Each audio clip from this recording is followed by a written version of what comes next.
My name is Ed Lauber, and my company is Auction City. Auction City is an auction house open primarily to dealers and wholesalers, and we handle the sale of vehicles for different charitable groups in the San Francisco Bay Area. In about 1990, we saw a need for a way to help charities raise funds. So we approached different Bay Area charities and offered to run a car donation program for them. So it gave them a source of passive fundraising, and it also gave us a source of inventory. Over the last several months, due to COVID-19, we've seen a sharp increase in donations.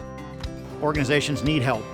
People want to help them, but they can't always write a check or make a cash donation, but they have a car sitting around that maybe they're not using that they can donate, and that's a way of helping these organizations. It's always, on average, been about 60% credit card payments. That's jumped up to 80-85% over the last few months.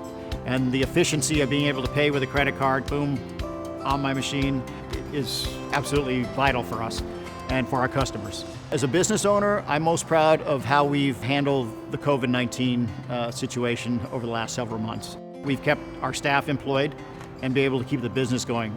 More important to me is that we've been able to help more and more charities in the Bay Area raise funds. People want to give, they want to help, and they need a way to do that. And for some, that's donating a car.